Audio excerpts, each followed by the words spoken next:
पिछले एपिसोड में हमने देखा था कि टैन यू ने डेथ मैच में ये टियान को मार दिया था और टैन यू को ड्रैगन लिस्ट में 40वां रैंक मिल गया था। अब ग्रेट एल्डर बताते हैं कि मेटेओराइट वैली एग्जाम में केवल वही स्टूडेंट पार्टिसिपेट कर सकता है जो ड्रैगन लिस्ट में शामिल होगा। इसके अलावा वहां सेक्ट की तरफ से डायमेंशनल स्पेस रिंग भी प्लेस किया जाएगा, जहां के 1 दिन की ट्रेनिंग यहाँ के 10 दिन की ट्रेनिंग के बराबर होगी। यह सुनकर आउटर गेट के स्टूडेंट काफी खुश होते हैं क्योंकि उनके लिए यह चीज काफी कीमती है। फिर ग्रेट एल्डर आगे बताते हैं कि 4 मैजिक और अल्केमिकल अरे formation basic spiritual artefact master holy level fairy और गॉड में बटा हुआ है। जिसके पास भी हाई लेवल क्वालिफिकेशन होगा उसे सभी 9 पैट्रियर्च का फेवर मिलेगा और वह डायरेक्ट स्टूडेंट के रूप में एक्सेप्ट होगा, जिसके बाद उसे पैट्रियर्च का असली आइडेंटिटी भी दिया जाएगा। यह सारी बातें सुनकर सभी स्टूडेंट काफी खुश होते हैं और ग्रेट एल्डर सभी को इसके लिए तैयारी करने के लिए बोलते हैं। इसके बाद हम वेंग को देखते हैं। उसके पास एक आदमी दौड़ता हुआ आता है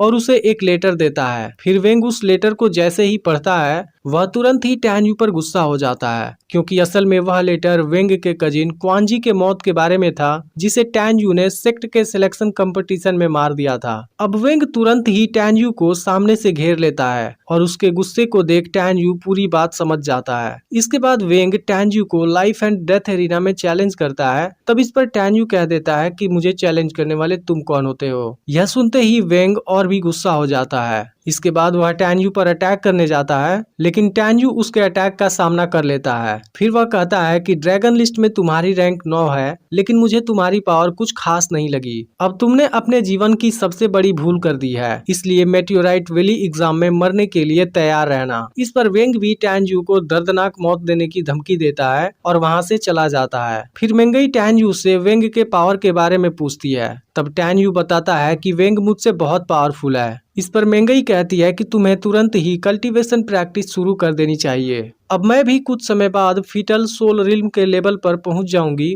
और हर कदम पर तुम्हें प्रोटेक्ट करूंगी। दूसरी तरफ सियाओ अपने मदर की आखिरी निशानी टूटने की वजह से काफी रो रही है। यह देख उसकी junior wrong wrong tan you को भला बुरा कहने लगती है, लेकिन तभी सियाओ उसे शांत कराती है और कहती है कि इसमें टैन यू की कोई गलती नहीं है। तब इस पर रोंग रोंग कहती है कि तुम अभी भी टैन यू को ब्लेम नहीं कर रही, इसका मतलब है कि तुम टैन यू से प्यार करती हो। तब सियाओ कहती है कि अब इस बात से क्या फर्क पड़ने वाला है, टैन यू पहले से ही मेंगई के साथ है। फिर रोंग रोंग कहती है कि टैन यू मेंगई की असली सच्चाई नहीं जानता। मेंगई ड्रैगन बैटल में अपना हार नहीं मानना चाहती थी, इसलिए उसने अफवाह फैलाया कि तुमने उसके ड्रिंक में ड्रग मिलाया था। मेंगई ने जरूर टैन यू से तुम्हारी बुराई की होगी, जिस वजह से वह तुम्हें इग्नोर कर रहा है। इसके बाद रोंग रोंग टैन यू को मेंगई की सच्चाई बताने के लिए जाने लगती है, लेकिन सियाओ उसे ऐसा करने से रोकती है। फिर भी रोंग रोंग उसकी बात नहीं मानती और टैन यू से बात करने चली जाती है। रोंग रोंग टैन यू से अकेले में बात करना चाहती थी, इसलिए मेंगई खुद ही वहां से हट जाती है।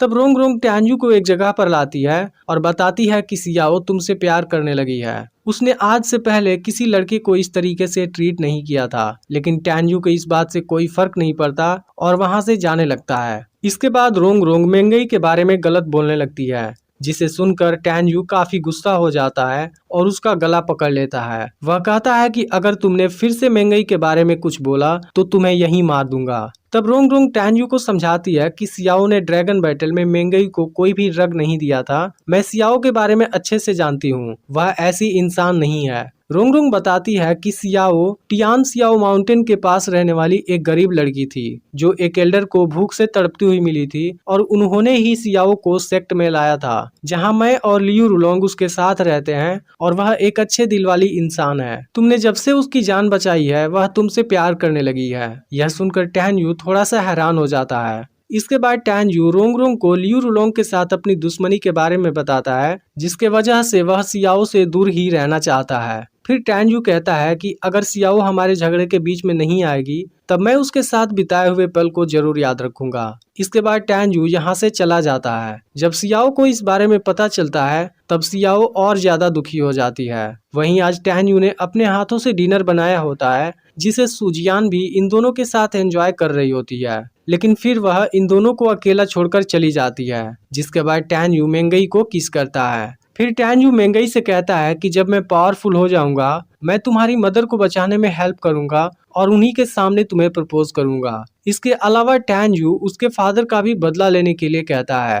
इन सभी बातों से मेंगई काफी इमोशनल हो जाती है। फिर टैन यू मेंगई से पूरी स्टोरी बताने के लिए कहता है। तब मेंगई बताने लगती है कि 9 पावर्स, 3 बड़े सेक्ट और 4 बड़े डायनेस्टी हैं, जिनका नाम Huangfu holy dynasty, Tuoba holy dynasty, Nangong holy dynasty और टैंगजुन होली डायनेस्टी है। आज से 8 साल पहले टैंग योंगसेंग ने हमारे सिटी पर अटैक कर दिया था और मेरे फादर को मार दिया था, लेकिन मैं किसी तरह बचकर वहां से टियांग सियांग माउंटेन में भाग आई थी, जहां मुझे एल्डर मिले थे और उन्होंने मुझे स्पिरिट फीटर रिल्म के 4थे लेवल पर देखा था और फिर तभी से मैं सेक्ट के अंदर हूँ। तब टैन यू मेंगई से प्रॉमिस करता है कि वह टैंग योंग से भी जरूर बदला लेगा। फिर टैन यू टैंग योंगसेंग के ओरिजिन के बारे में पूछता है। तब मेंगई बताती है कि मुझे उसके बारे में पता नहीं है, लेकिन मेरे फादर ने मरने से पहले 2 एंशिएंट वर्ड बोला था। फिर मेंगई बताती है कि टैंग योंगसेंग से बदला लेना इतना आसान नहीं है। अगर हम सेक्ट की पूरी पावर भी लगा देंगे तब भी टैंगजुन होली डायनेस्टी डिस्ट्रॉय नहीं होगा।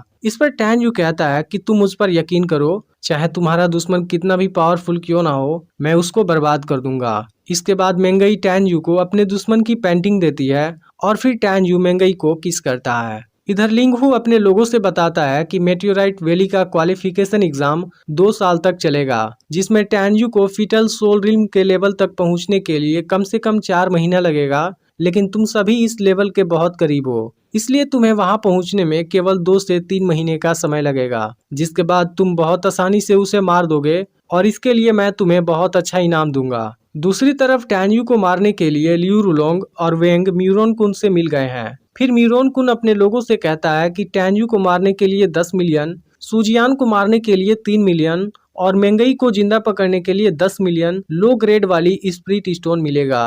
अब अगले दिन ग्रेट एल्डर सभी को एक मैप देते हैं, जिसमें मेटियोराइट वैली के एग्जाम एरिया का मैप होता है। वह बताते हैं कि एग्जाम एरिया एक हाई लेवल वाली फॉर्मेशन सर्किल से घिरा हुआ है, इसलिए तुम सभी फॉर्मेशन के अंदर ही रहने की कोशिश करना, क्योंकि उसके बाहर तीसरे लेवल वाले खतरनाक मॉन्स्टर मिल सकते हैं। तभी टैन यू ग्रेट एल्डर से पूछता है कि क्या आपको कभी उस एग्जाम एरिया से ड्रैगन गॉड का अवशेष मिला, जिस पर ग्रेट एल्डर कहते हैं कि मेटियोराइट वैली टियानफा कॉन्टिनेंट की गहराइयों में है। हमारे लोग हजारों साल से उसे खोजने की कोशिश कर रहे हैं, क्योंकि उसके मिलने पर हमारे एंसेस्टर की पावर रिकवर हो जाएगी और हमारा सेक्ट फिर से पावरफुल हो जाएगा। अब टैन यू समझ जाता है कि ड्रैगन गॉड और दोनों ड्रैगन डीमन के अवशेष फॉर्मेशन के बाहर ही मिलेंगे। तभी मेंगई बताती है कि एग्जाम एरिया 5 हिस्सों में डिवाइड है, जिनका नाम sunset forest, ancient barren valley, इवांग लेक टेम्पल, सियोंगसेन गॉड पैलेस और रुइंस सिटी है। मेंगई बताती है कि टाइम टनल हमें मेटियोराइट वैली में अलग अलग जगह पर भेजेगी। तब टैन यू मेंगई से सनसेट फॉरेस्ट में मिलने के लिए डिसाइड करता है। तभी ग्रेट एल्डर बताते हैं कि टाइम एंड स्पेस टावर इन 2 सालों में केवल 1 महीने के लिए खुलेगा, इसलिए वहां पर ट्रेजर के लिए लड़ने के बजाय तुम लोग साथ रहने की कोशिश करना। इसके बाद great Elder teleportation formation activate कर देते हैं और सभी को टाइम टनल की दीवार छूने से मना करते हैं। अब कुछ समय बाद सभी स्टूडेंट मेटियोराइट वैली में टेलीपोर्ट हो जाते हैं और टैन यू भी एंशिएंट बैरन वैली में एक जगह पर आ जाता है, जहां से सनसेट फॉरेस्ट में जाने के लिए उसे इवांगलेक टेम्पल और सियोंगसेन गॉड पैलेस को क्रॉस करना होगा। तभी उस जगह टैन यू मिरोन कुन के 2 लोगों को देख लेता है और दोनों टैन यू से बचकर भागने की कोशिश करते हैं, लेकिन टैन यू दोनों को पकड़ लेता है। फिर उसमें से दूसरा आदमी टैन यू को सुजियान और मेंगई पर रखे गए इनाम के बारे में बता देता है, जिसे सुनते ही टैन यू काफी गुस्सा हो जाता है और उस आदमी को वहीं मार देता है। अब टैन यू समझ गया था कि उसके काफी दुश्मन फीटल सोल रिल्म के लेवल पर पहुंचने वाले हैं, इसलिए वह भी पहले रिफाइनमेंट लेवल पर पहुंचने का डिसाइड करता है, क्योंकि तब टैन यू अपने दुश्मनों का सामना कर सकता है। और फिर मेंगई से मिलने सनसेट फॉरेस्ट जाएगा। इसके बाद टैन यू वहीं पर कल्टीवेशन प्रैक्टिस करने लगता है, जहां अचानक से एक दिन उसे 2 लोग बातें करते हुए नजर आते हैं। वह दोनों बातें कर रहे थे कि वेंग सियोंगसेन गॉड पैलेस में वेट कर रहा है। अब दोनों रेस्ट करने के लिए वहां रुकते हैं। तभी टैन यू उनके सामने आ जाता है। यह देख उसमें से एक आदमी टैन यू को मारने की बात करने लगता है, लेकिन दूसरा आदमी तुरंत वहां से भागने लगता है और अपने साथी को बताता है कि टैन यू अब रिफाइनमेंट लेवल पर आ गया है, इसलिए हम उसका सामना नहीं कर सकते। लेकिन अब बहुत देर हो चुकी थी और टैन यू उन दोनों को उसी जगह मार देता है। अब टैन यू भी सियोंगसेन गॉड पैलेस में जाने का डिसाइड करता है और दांतों को बाहर निकालता है, जो स्पिरिचुअल लिक्विड की वजह से अब पूरी तरह हील हो गया था और अपने एडल्ट स्टेज में भी आ गया था। इसके बाद टैन यू दांतों के साथ सियोंगसेन गॉड पैलेस के लिए निकल जाता है। टैन यू अनुमान लगाता है कि इसी जगह इविल गॉड को दफनाया गया होगा। इसके बाद वह अंडरग्राउंड पैलेस की तरफ जाने लगता है, जो काफी गहराइयों में बना हुआ था। अब टैन यू दांतों के साथ उस जगह आ जाता है, लेकिन वहां ड्रैगन के पैर के निशान से दांतों डर जाता है। तब टैन यू उसे समझाता है कि तुम्हें डरने की कोई जरूरत नहीं है, वह भी तुम्हारे जैसे हैं और यह निशान उस समय का होगा जब उन्होंने गॉड पर अटैक किया था। वहीं वेंग के आदमी को पत्थर के नीचे हाई लेवल वाली 3 बीस्ट सोल स्प्रिंग मिलती है, इसलिए वह तुरंत वेंग को इन्फॉर्म करने जाते हैं। लेकिन अब टैन यू भी वहां आ गया होता है और इनको देख रहा होता है। वेंग के आदमी बात करते हैं कि हाई लेवल वाली बीस्ट सोल स्प्रिंग बहुत कीमती होती है, जो फीटल सोल फोर्स को बढ़ा देती है। अब इस दौरान टैन यू इनके काफी नजदीक आ जाता है। तभी वेंग भी यहाँ पहुंच जाता है और हाई लेवल वाली तीनों बीस्ट सोल स्प्रिंग को देख काफी खुश हो जाता है। इसके बाद वेंग के आदमी वहां के पत्थर को हटा देते हैं और वेंग जैसे ही बीस्ट सोल स्प्रिंग को लेने जाता है, टैन यू तुरंत ही उसे वहां से उठा लेता है। अब टैन यू के इस हरकत से वेंग काफी गुस्सा हो जाता है और उसे मारने की धमकी देने लगता है। अब इसका अगला पार्ट भी कल शाम को अपलोड होने वाला है और इसी के जैसे ही एक और नई सीरीज भी आने वाली है, इसलिए चैनल को सब्सक्राइब करके नोटिफिकेशन को ऑल पर सेट कर लेना। और अगर पिछला पार्ट मिस हो गया हो तो लेफ्ट वाली वीडियो देख लेना।